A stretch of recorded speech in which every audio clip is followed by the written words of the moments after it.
repercussions do you expect? Well, first of all, let's highlight that none of us want to be in this situation. This is not a choice that Canada made to create a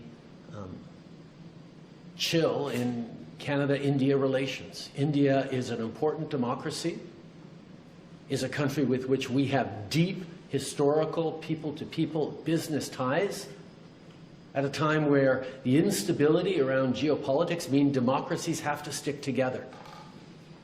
That is why when we started to understand through intelligence agencies that India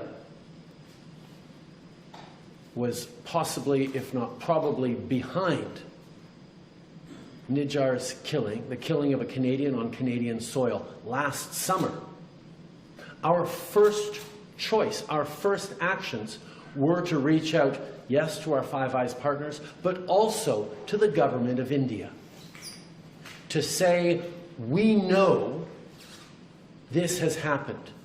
Work with us to fix this. We don't want to be having this fight, but obviously the killing of a Canadian on Canadian soil is not something that we can ignore as a country.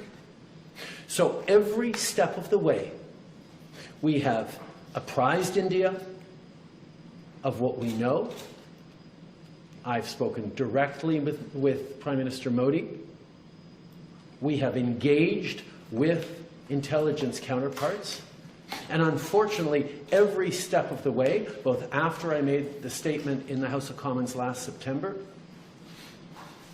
and till now, the response of the Indian government has been to deny, to obfuscate, to attack me personally and the integrity of the Government of Canada and its officials and its police agencies.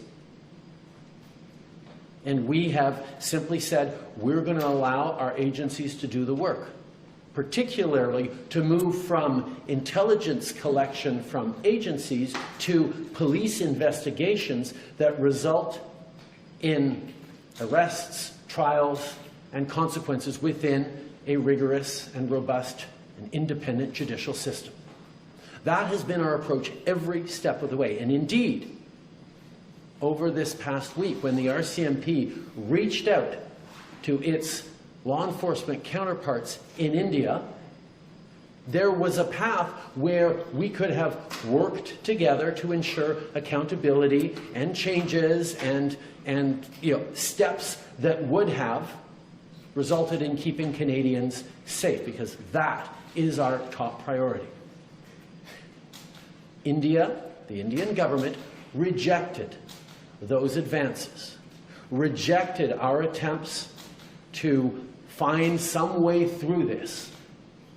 And that brought us to this point of having to disrupt the chain of operations that go from Indian diplomats here in Canada to criminal organizations to direct violent impacts on Canadians right across this country.